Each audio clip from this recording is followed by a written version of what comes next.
Good evening and welcome to English 22. This recording is titled A Brief Introduction to the Victorian Period circa 1830 to 1901. This lecture will have 6 parts. The first one concerns the so-called Victorian character. The second one is about the Industrial Revolution and the British Empire. The third one is about the key intellectual currents of the Victorian age.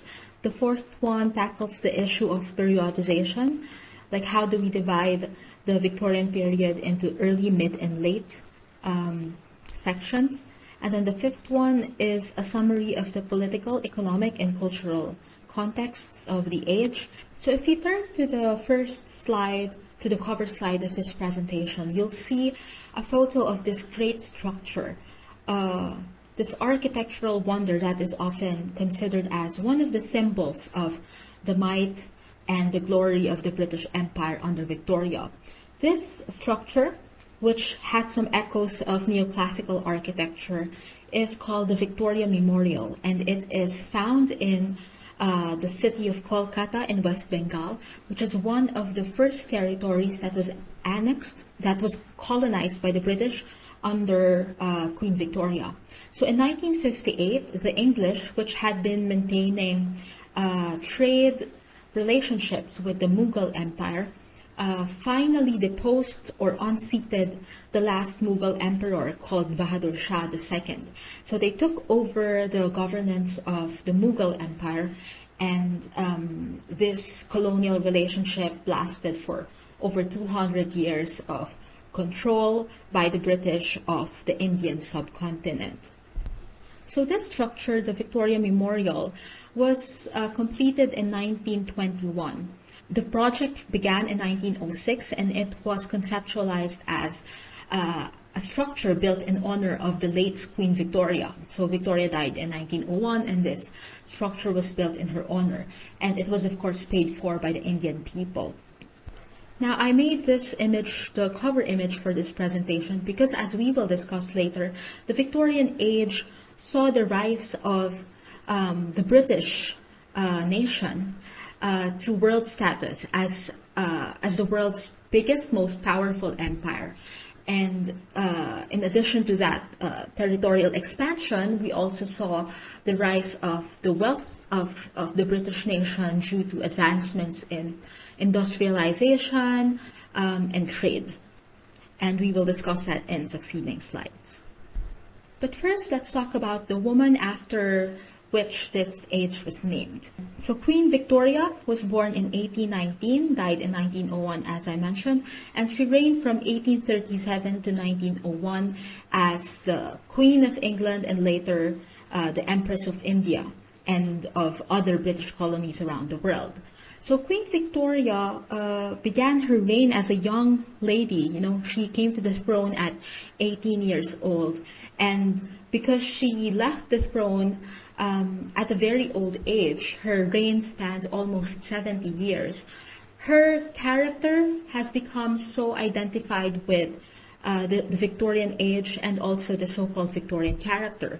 So for many of us who hear about the Victorians, often the stereotype of Victorians include their being prudish, a very somber kind of character. And that image often is based on representations of the Victorians by the generation that came after. But as a symbol of the nation and of the nascent empire, Queen Victoria embodied a sense of earnestness, moral uprightness, responsibility, domestic propriety, and prudence, as well as prudishness.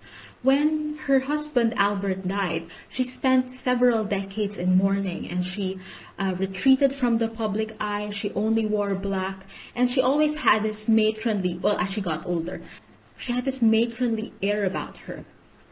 Her matriarchal figure is also influenced by the fact that she had many children and grandchildren scattered around Europe. She's been called the grandmother of Europe because many of her children married into other aristocratic families in various European states. So because of Victoria, the British monarchy was related to other monarchies around Europe. So for many of these reasons, like longevity, the rise of the British Empire, territorial expansion, etc., Queen Victoria came to image the Victorian age. Next slide. So the Victorian period saw the height of the British Empire. By 1890, the British Empire comprised more than a quarter of the territory of the surface of the earth, and 1 in 4 people was a subject of Queen Victoria. It was during the Victorian Empire that this saying became popular: the sun never sets on the British Empire, because all across the globe, Britain had colonies in the Western Hemisphere and the Eastern Hemisphere, so it was said that the sun never sets on the British Empire. Now, one of the things that heralded the world dominance of the British nation was its triumph against its main geopolitical rival during that time, France, under Napoleon. So as we discussed in the lecture on the late Romantic period, by the time of the late Romantics, the British nation was already dominant because of how it won the Napoleonic Wars that lasted from 1803 to 1815. And as you know from previous studies of British literary history, France was Britain's main geopolitical rival. In earlier centuries, it was Spain. But other than its its triumph in wars, there are other things that contributed to the expansion of the British Empire. You had advances in sciences and technology. So during the Victorian period, we saw the development of steam power. So they had steam-powered trains, ships, railways, combine harvesters, which is used in agriculture for harvesting. So combine harvesters allowed for the more efficient harvesting of crops because it was mechanized. Also, were able to use mechanical looms, printing presses, telegraphs, photography, and anesthetics. So all these technological developments meant that people lived longer. They were able to get better surgeries because you had anesthetics. People lived longer. People were able to produce more because of, the mechanized harvesters and looms and the printing press. People were able to move around more. So you had urban expansion because of the invention of trains and railways, and people were also able to communicate more. It was also during this time that print capitalism became a thing because of the developments in printing technology. So for instance, in the previous age, during the Romantic age, if you remember, one of the reasons why William Blake did not become as known as the other romantics was not only because he was a working class artist, but another reason is because he was only able to fund 50 copies of his poetry collection. So because he didn't have that much money to invest in printing, which was extremely costly at that time, he wasn't able to circulate his work. But during the British Empire, because of the developments in printing technology, you had the rise of longer forms of literature, such as the novel, which was often serialized in periodicals or newspapers, which were printed in greater volume and in greater circulation because of these technological advancements. These technological advancements are also why it is said that the novel became the primary form, the primary literary genre of the Victorian age and of the industrial period. These technological advancements also led to increased profits. So you had profits from trade and manufacturing, as well as banking and capital investments in all continents. As the world's first country to industrialize, Britain became the world's producer, the world's factory. Because of its colonies, it also had a lot of sources for raw materials as well as markets to which to export its vast production. Because of the profits that they earned from this trade, they were also able to become the lenders of the world, the bankers of the world. Along with rapid industrialization and economic growth came a reordering of society. So the Victorian period also saw the rise of the bourgeoisie as a distinct class, the rise of the petty bourgeoisie and the proletariat. And these are distinct classes in relation to older feudal classes, namely the landed aristocracy, peasants, traders, and artisans. The landed aristocracy was distinguished by their ownership of land. Peasants were distinguished by their lack of ownership of land and therefore their dependence on the landed aristocracy in order to make a living. Traders and artisans used their skills to make a living. Now, what distinguishes the bourgeoisie from the old school landed aristocracy is that the bourgeoisie need not own land, because there came to develop other means of production, such as machinery and factories, such as ships that transported goods from one continent to another. So the bourgeoisie here now includes not just the landed aristocracy, but everyone who owned substantial means of production, such as, again, the owners of factories, the owners of banks, the owners of shipyards and shipping lines. The petty bourgeoisie, by contrast, can own some means of production, for example, tools or maybe small shops, but not enough that they can quit working altogether, unlike the high, hot bourgeoisie that we discussed before.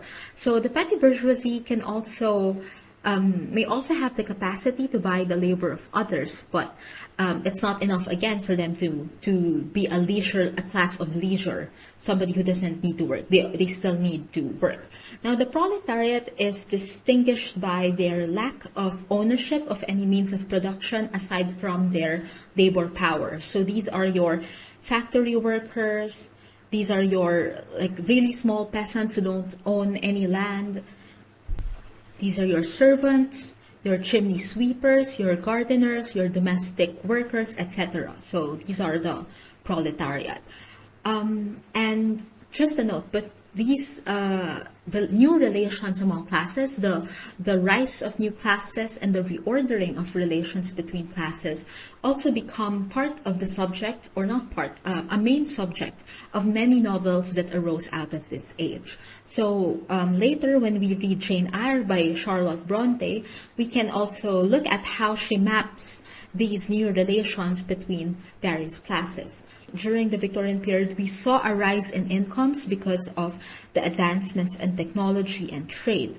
But that also meant rising inequality because of the unregulated nature of these advancements, of these developments. So you had many factories built, but there was rampant exploitation. There was rampant child labor, extensive working hours, 16 hours a day of work, even more. So the rise in incomes was accompanied by the rise also of social inequality, especially with regard to not only labor abuses, but also colonial exploitation and the exploitation of the natural world, as well as rising urbanization and the problems that come with rapid urbanization, such as criminality in the cities.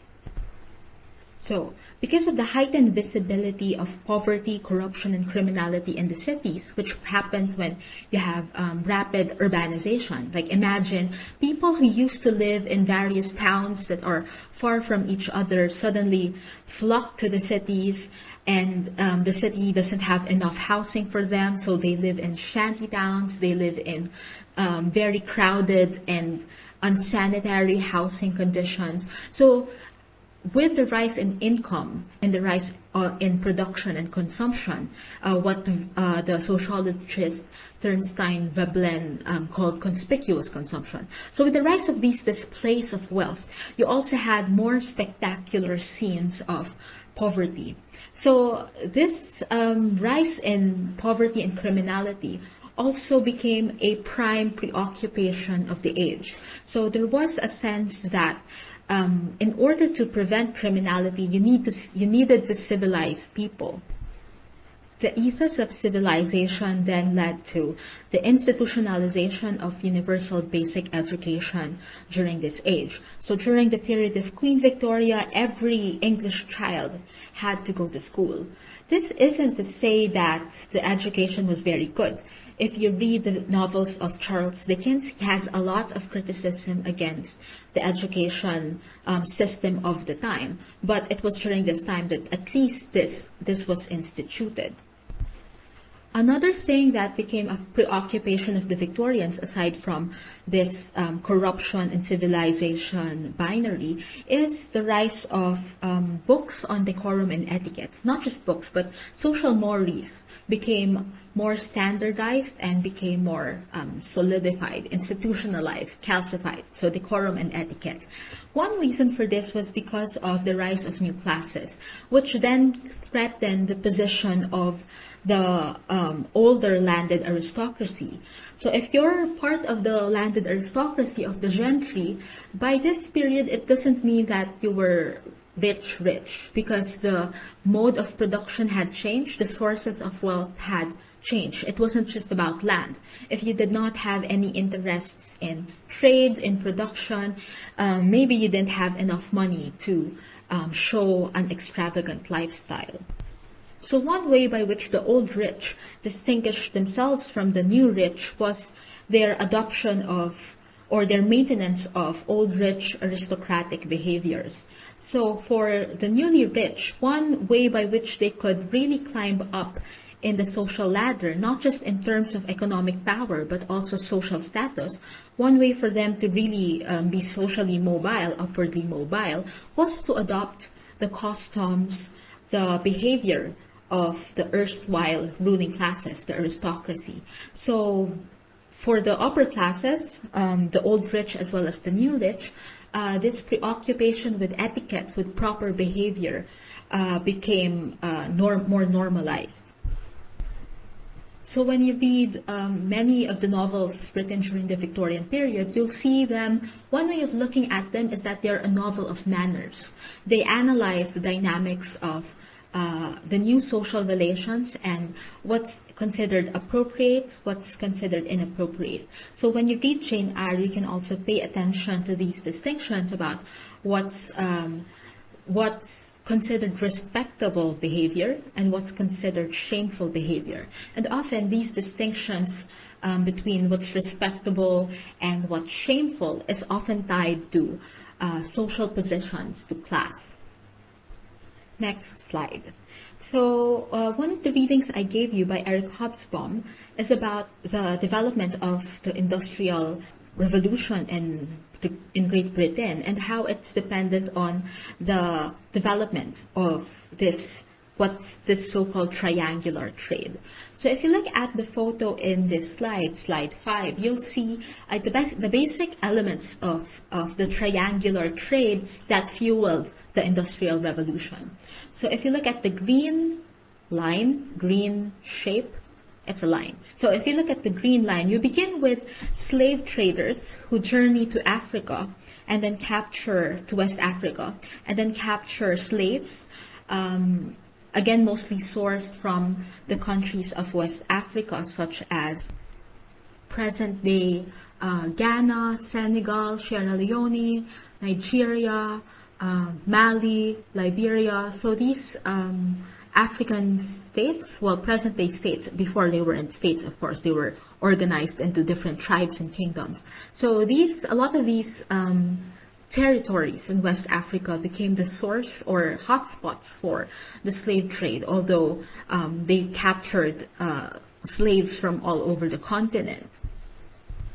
So these slaves were thus forcibly taken to the plantations in America and the Caribbean. So many of them, thousands of them, would die of starvation or illness or suicide in the slave ships and would be dumped into the Atlantic Ocean. But many of them still made it to the Caribbean islands. The plantations in the Caribbean produced predominantly cotton, but as well as other cash crop products. The slaves in the Caribbean also were not just taken primarily from Africa. Sometimes there were slaves that were also transported from India or from Myanmar even. But mostly those slaves were taken from Africa, then taken to the plantations in America and the Caribbean. So they produced cotton, tobacco, and other cash crops. And then these raw materials would be transported to England, which was by then, as I mentioned, the world's factory, the world's producer. And then these raw materials would be manufactured into higher end, later end goods, like manufactured goods, and then these goods would be transported to the rest of the world, including the colonies, where they were sold at higher prices than the raw materials. And this process of triangular trade brings to the fore or emphasizes how much the wealth of the British Empire depended on the expropriation, the exploitation of slave labor and of raw materials from the natural world. That also caused a lot of ecological destruction that still plague many of these territories today. The Industrial Revolution was not only fueled by or characterized by the triangular trade that depended on slavery, especially plantation slavery, but it was also characterized by these other social issues. So as I mentioned already, urbanization, slumification, and criminality, labor exploitation, and industrial accidents. The rise of the Luddite, so-called because usually when you say Luddite, the common notion of the term is that it's somebody who doesn't like technology so much. So if you're bad with using, I don't know, a smartphone, you'd be, or if you avoid technology, you might be called a Luddite. But the origin of the term is that it referred to laborers that were threatened by the introduction of new machines. As you may recall from your economics classes, the introduction of machinery enabled rise in production and production targets. But these also meant that a lot of people lost their jobs because what used to be done manually by hand, for example, sewing or knitting or such, industries, usually in relation to traditional handicrafts, right? So these people who used to work in these manual cottage industries then were replaced by machines. And then from the site of the home where these so-called cottage industries were done, these people were then transported to the factories, and factories became the center of production. So the Luddites, as I mentioned, were laborers whose jobs were threatened by the introduction of machines. And in response, they would destroy machines because of the threat of unemployment that the introduction of machines gave them. Because industry standards were also not yet a thing, and because many of these machines were not fully developed yet, there were a lot of industrial accidents in the factories. So industrial accidents, along with other factors like diseases or deaths in war, or deaths or absence because of the slave trade or other overseas mercantile exploits. We also saw, or this period also saw, the rise of widows and orphans and beggars and prostitutes as so-called social problems. You'll notice that in many of the novels of this age, the figure of the widow who lost her husband at sea, maybe, or lost her husband in the mines, this became a popular figure, as well as the figure of the orphan, which is always present in the novels by Charles Dickens, for example, and Jane Eyre herself is an orphan. So these social figures that became more visible with urbanization also become a feature of the literary productions of the age. So widows, orphans, beggars, prostitutes, and slaves became part of the literary imagination because they were part of the social fabric of the time. Along with colonization also came the so-called the science of the races, which is like something that was inherited from the Enlightenment as well. So the science of the races posited that some races are closer to humanity. For example, Caucasians, white people, are supposed to be smarter, more developed, more civilized than, say, the African black-skinned person, which was said to be closer to animals. So the pseudoscience of the races, which was popularized during the Enlightenment period and became perpetuated through the Victorian period by such so-called thinkers as Josiah Clark Knott and George Robbins Gliddon, served to justify not only the slavery of so-called lesser humans, such as African Negroes, which again were in popular culture often likened to animals, primates, apes.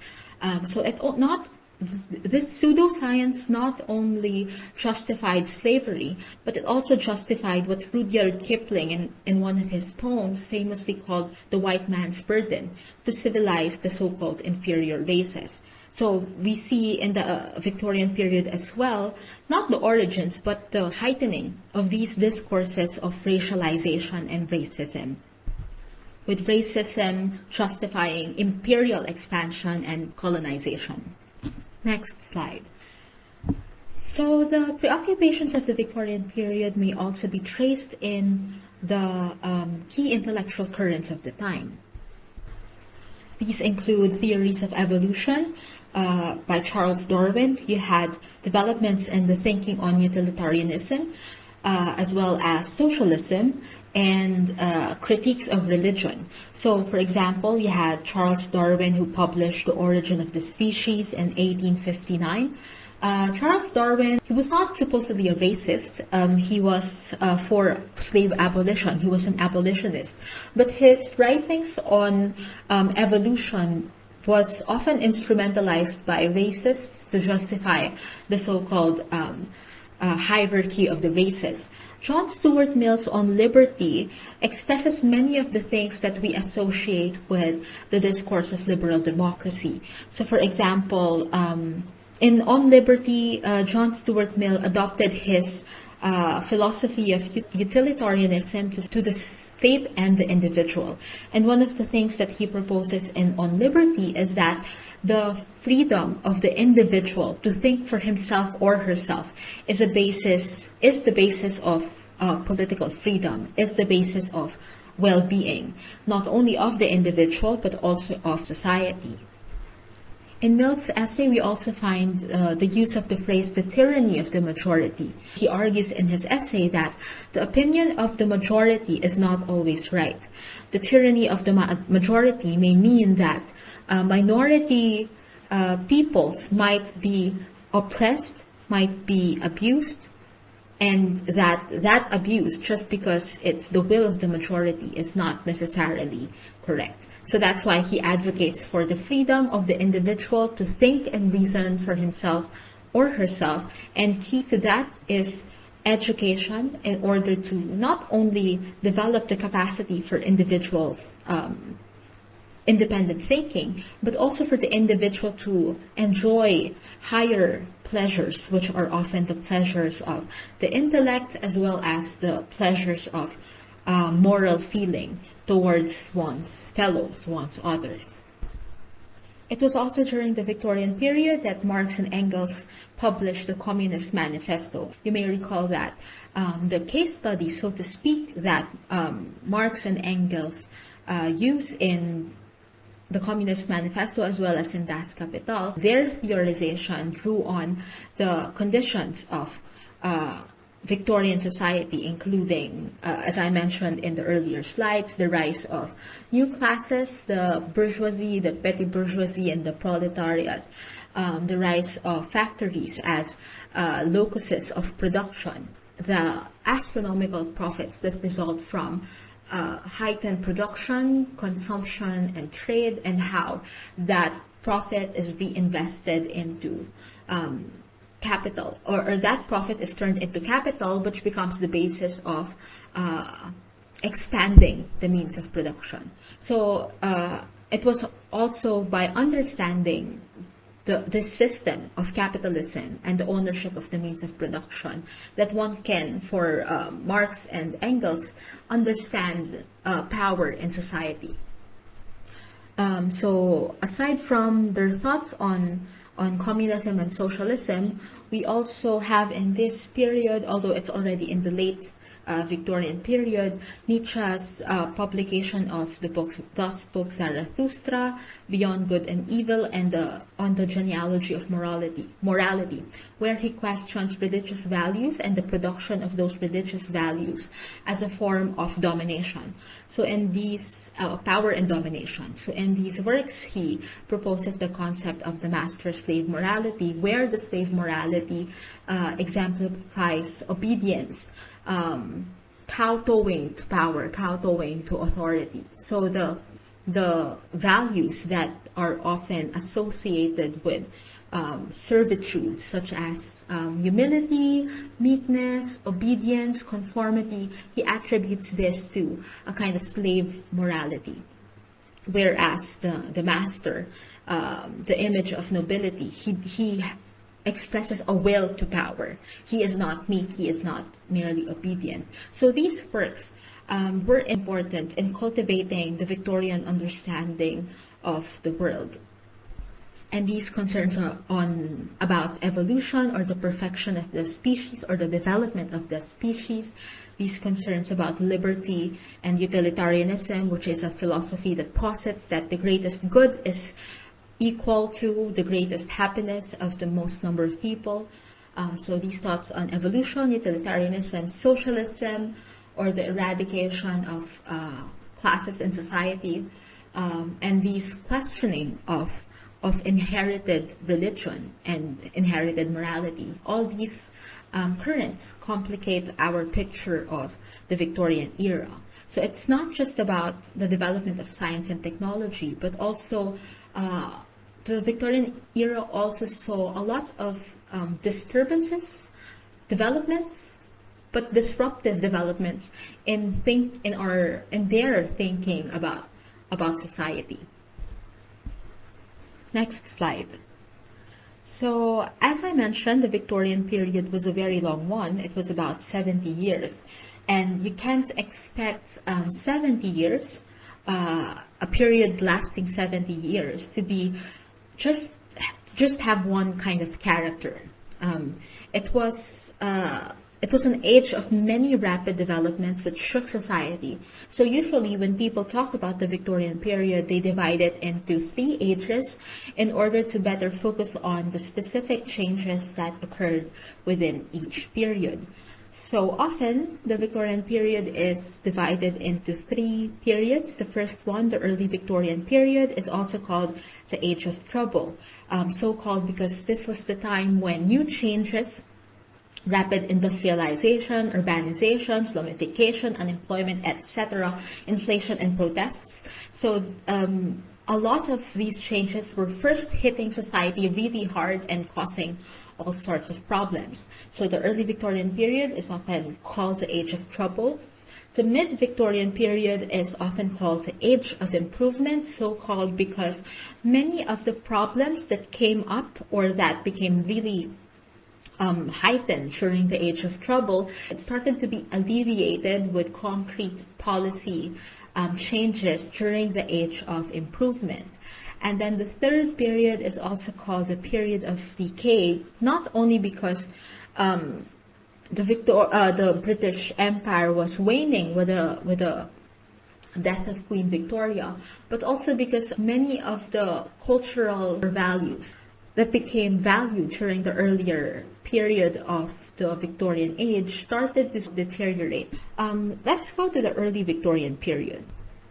So some of the key events that characterized this period, aside from the problems that I already mentioned, was one, the development of Liverpool and Manchester railways in 1832. So Liverpool and Manchester are famous industrial cities.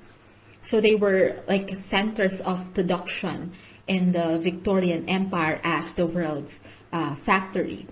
So the development of these railways allowed for the more efficient transportation of goods and labor from from these cities to other parts of the country as well as of the world, because these are also coastal cities.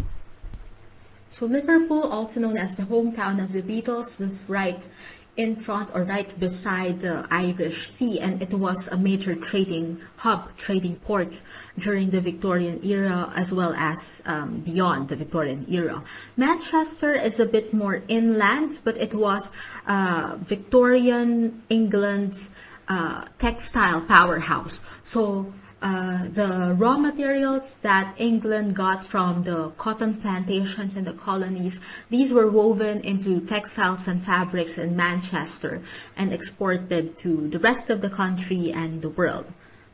So the development of railways between these two cities were very important for the development of trade and industry. Another thing that was a landmark event during the early Victorian period was the first Reform Bill, which extended the vote to the lower middle classes, but only men, of course. Women did not have the vote during this time. If you remember, one of the issues during the Romantic era, the Peterloo Massacre, involved people trying to get voting rights. So they were protesting to get voting rights because at the time only the landed gentry had the right to vote, had a voice in parliament. After the Peterloo Massacre, this issue of voting rights became more divisive, more like the calls for it became more intense, and this led to the introduction of the first Reform Bill, which expanded the vote. In 1833, also the emancipation of slaves happened, although this was largely a de jure thing. Like there was a law that mandated the emancipation of slaves, but in the colonies and the plantations, often this was not enforced, and various forms of indentured labor still existed.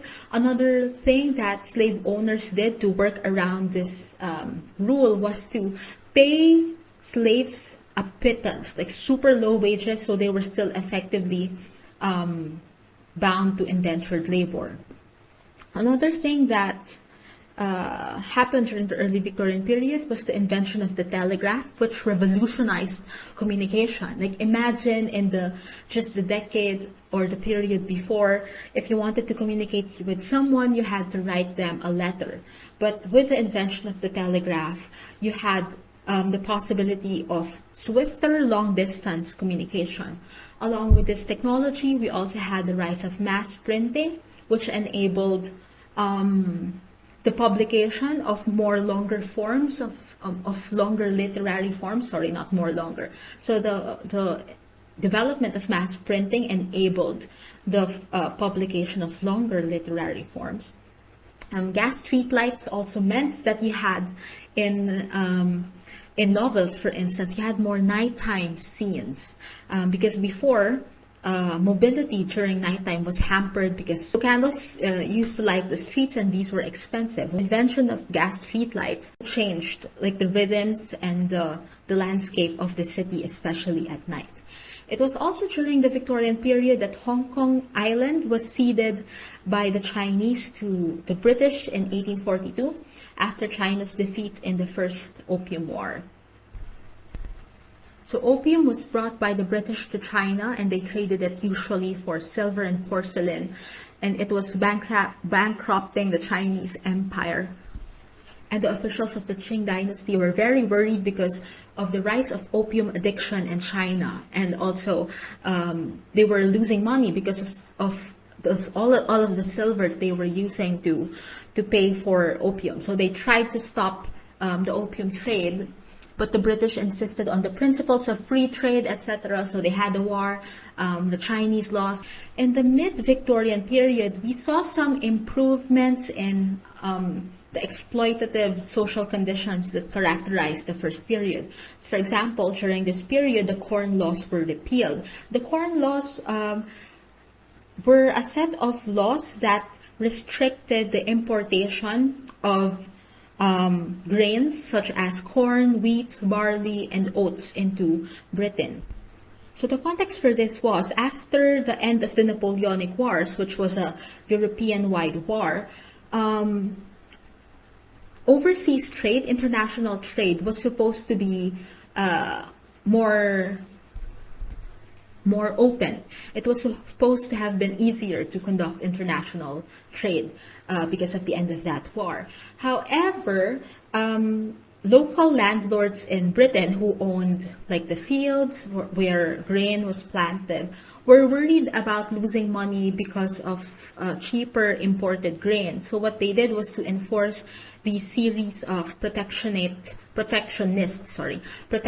laws in order to restrict the importation of cheaper food. So this led to a lot of hunger among the domestic population because of how expensive domestic grain was compared to grain that was imported from abroad. So during the mid-Victorian period, because of issues about hunger and inflation, the rise of prices of imported grain, as well as the high prices of domestic grain, the Corn Laws were repealed. The British Parliament also passed the Factory Acts, which restricted child labor and limited working hours. Of course, this was following a lot of sustained protests from workers, as well as the contribution of intellectuals that were consistently against child labor. And this was something that's been going on since the earlier Romantic period. Like, recall how poets like Blake and Wordsworth were already writing about child exploitation in their poems. During the mid-Victorian period, the Parliament also passed the Second Reform Bill, which extended the vote to the working class. The first Reform Bill determined who can vote by a certain income level. So there was a particular income level. If you did not have this income level, you could not vote. So the Second Reform Bill of 1867 lowered that income level, which enabled the working class to have a voice in Parliament. It was also during this period that Prince Albert, the husband of Queen Victoria, organized what has been called the Great Exhibition of 1851. It was a huge affair that was held in a crystal palace that was built in Hyde Park in London.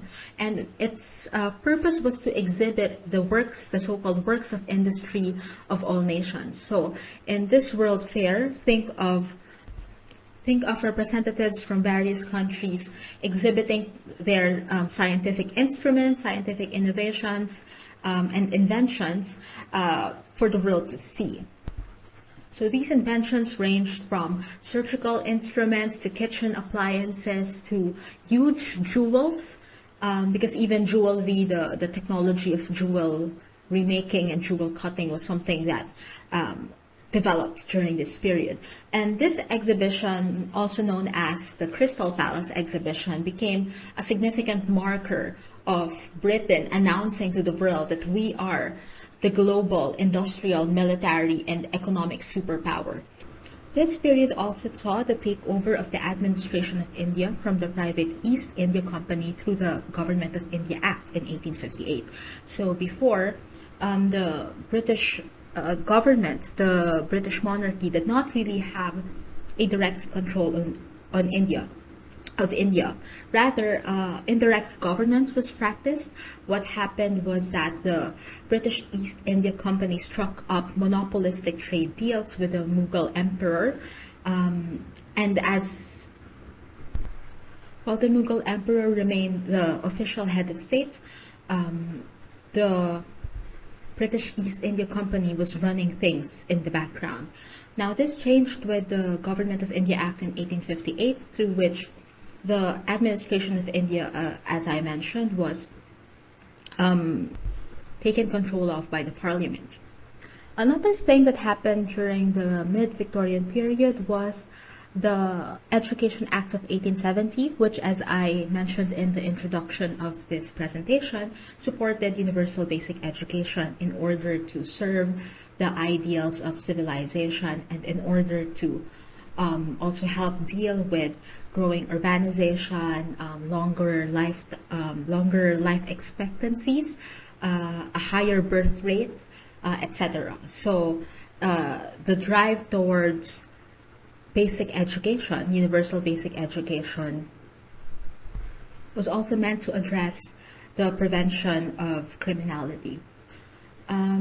Concurrent with this, universal basic education for English children were improvements in urban housing and sanitation, which were a problem during the early modern period when you had rapid industrialization and urbanization. And as I mentioned earlier, the rise of slumification. So in the mid-Victorian period, these problems of city living began to be addressed, alleviated by improvements in housing and sanitation. In the late Victorian period, which occurred in 1870 to 1901, this was when Queen Victoria became the Empress of India. This followed the development in the earlier period through which the Parliament took over the governance and administration of India from the British East India Company. The reason for the parliamentary takeover was that there was a huge rebellion by Indian peasants against the East India Company, and there were a lot of violence and casualties on both sides, although of course the rebellion was spurred by British-style social reforms, which were perceived to be repressive to local customs. This was also spurred by harsh land taxes and the preferential treatment towards certain Indian elite. So after the parliamentary takeover in 1858, the British government started to administer India. And eventually, in 1877, then Prime Minister Disraeli pushed for the passage of the Royal Titles Act of 1876, which was what conferred Queen Victoria with this title of Empress of India. One reason for that is also to make the royal family, as represented by Queen Victoria, popular again, because this was also during a time when the monarchy as an institution was being questioned by the general population, because of course the lifestyles of the monarchy were supported by public taxes. By this time, the British government was already transitioning, or had already begun the process of becoming a constitutional monarchy. So as the power of the sovereign, of the monarch, became lessened, became more restricted by the power of parliament, some people began to question the relevance of continuing the monarchy as an institution. So the proclamation of Victoria as Empress was meant to consolidate this idea of British nationalism, this idea of the British nation as an empire with this great figurehead of the Empress. So Victoria then becomes a national symbol that is imaged in the imagination of the empire itself. Or in other words, through the symbolization of the Empress Victoria, the British nation came to see itself as not just a nation state in the community of nation states, but as an empire, as a dominant imperial power in the world. So the idea of the British nation then, it's not just this provincial thing, as in the poetry of Wordsworth, where you have an image of the British nation as represented by shepherds, by peasants, by so-called small people. Now, the British nation was imaged by this figure of the Empress. So this proclamation of Victoria as an Empress is quite significant in the development of British nation-making, which again begins to see itself not just as this small island nation, but as an empire. During this period, developments in mass production and increased wealth also heightened consumerism among the general populace. So for example, what used to be luxury goods like shoes or dresses became more accessible to the middle classes and even to some of the working classes. The late Victorian era American economist and sociologist Veblen theorized this as conspicuous consumption, whereby people began to consume things, to buy things, to consume and purchase things, not because they needed them, but because they wanted to show everyone else their status in society through the display of the not just the goods themselves, but also the very practice of buying. So the idea of shopping also became it has its origins in the development of consumption habits during the Victorian period. This idea of shopping, conspicuous consumption as a way to broadcast your status. Aside from this democratization in the realm of consumption, you also had more democratic developments in the realm of voting. So the Third Reform Bill of 1884 enabled most working class men to vote. So if you remember in the previous period, the Second Reform Bill extended the vote to members of the working class, but there was still some certain baseline of income that you had to have in order to vote. By 1884, that baseline was lowered such that almost everyone, at least almost all males, were given the right to vote. So this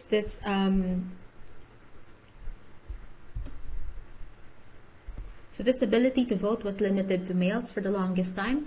It wasn't until 1918 that British women over 30 and owning a certain amount of property were allowed to vote and to be elected in parliament. It wasn't until 1918 until propertied women over 30 were allowed to vote.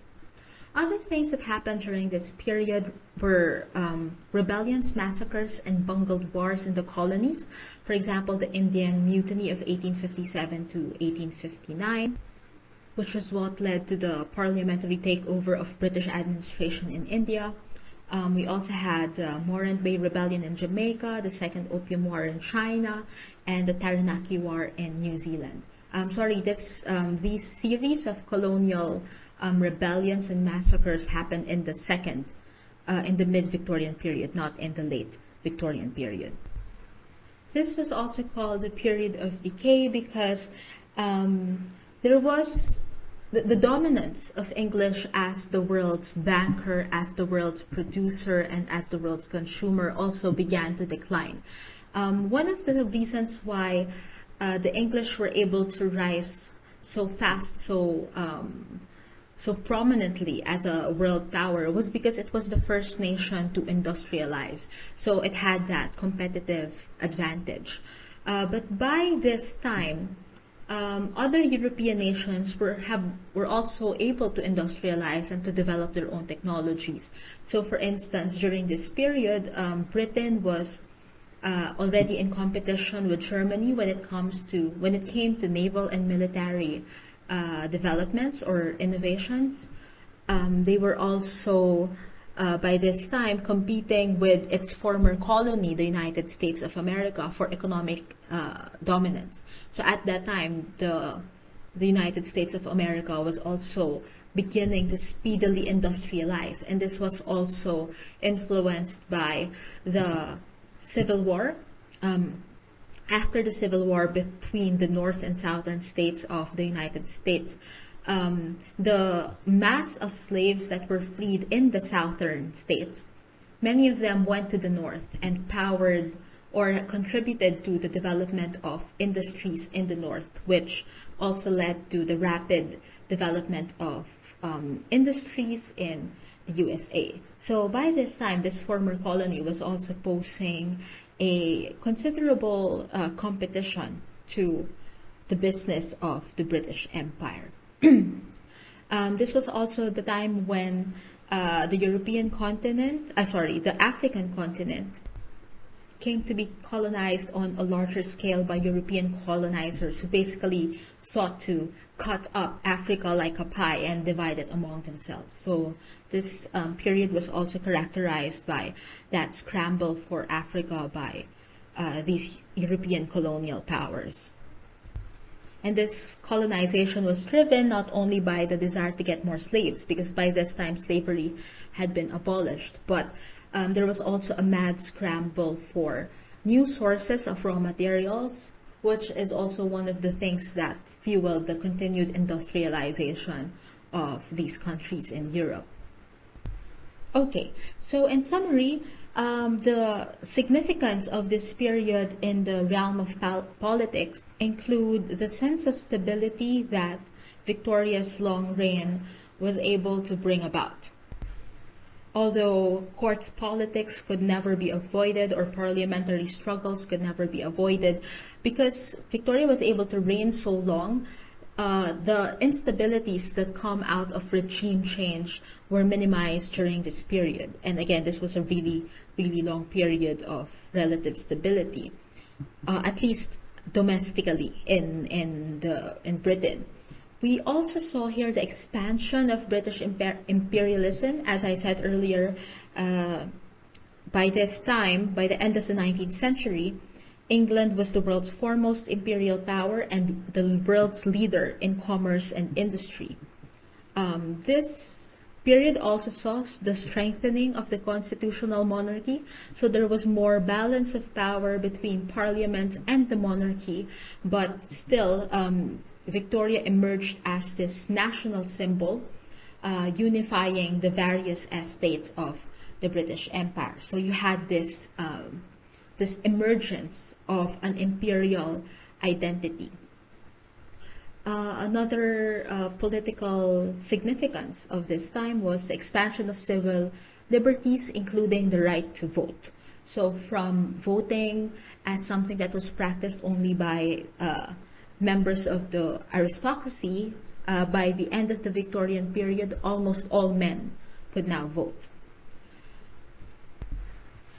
When it comes to the economic significance of the Victorian period, we've already discussed rapid industrialization and the growth of manufacturing, trade, and banking industries.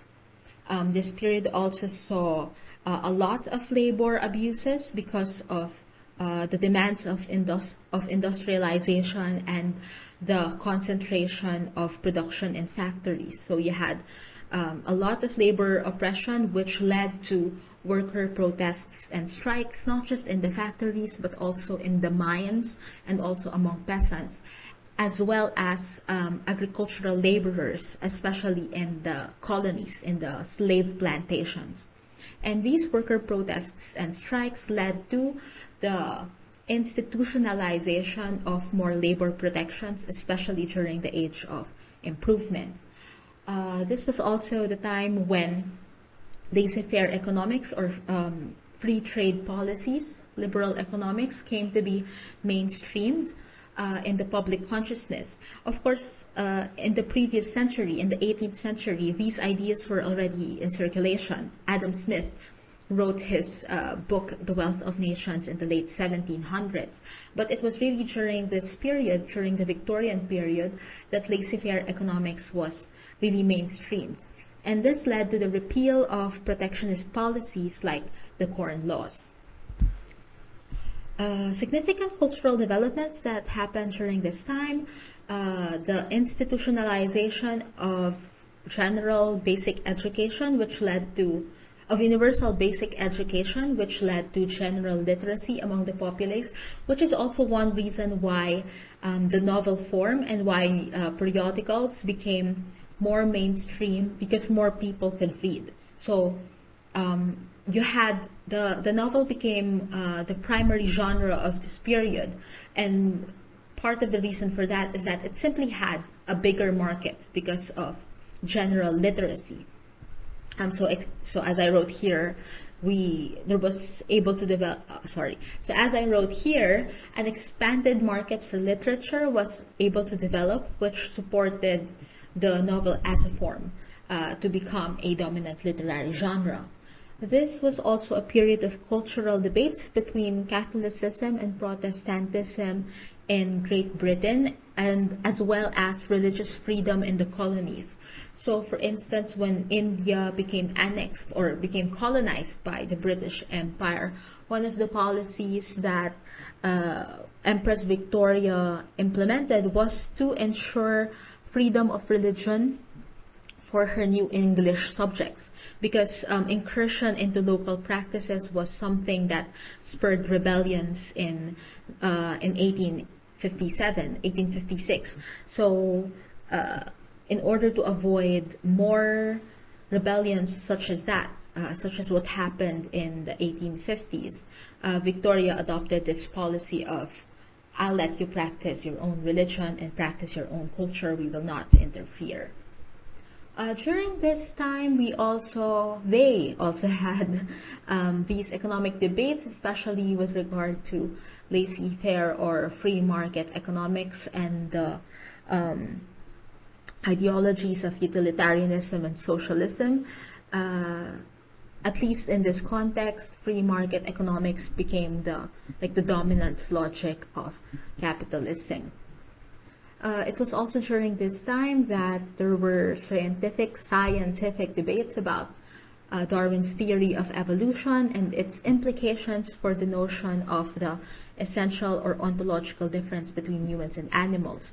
So, as I mentioned earlier, although Darwin himself was an abolitionist, he supported the abolition of slavery, and many people claim that he was not a racist.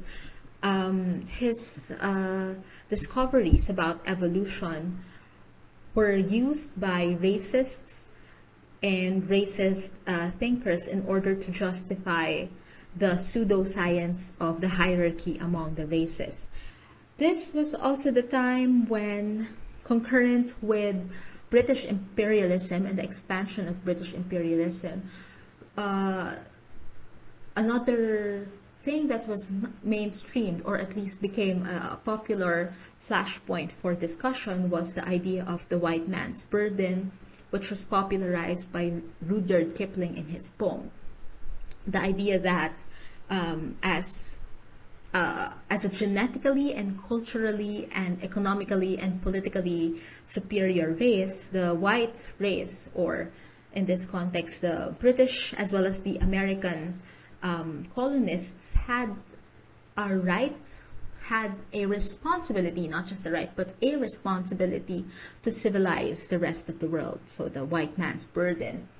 This was also the time when the woman question was a topic of public discourse. The woman question pertained to what was the proper role of women in an era when women increasingly had means to support themselves. I forgot to mention earlier that in 1870, the Parliament passed the Married Women's Property Act, which allowed women to hold property in their own names. Because before, women were not allowed to have property in their own names. The moment that they are married, the woman and the man are considered to be one legal entity, and the woman is subordinated to the political identity of the man. So if you were a married woman, you could not own property in your own right. You could not inherit property, and this was changed by the Married Women's Property Act of 1870. And this was also something that contributed to the debates about the role of women in society, especially now that they could hold property. They're no longer simply to be protected or simply to be coddled. Women in this period also wanted expanded rights. And that was all contributed to the debates over the woman question. And of course, you had a woman sitting at the head of the monarchy as an institution. So that also contributed to these debates. Another trope that was mainstream during the Victorian era was the idea of the angel of the house.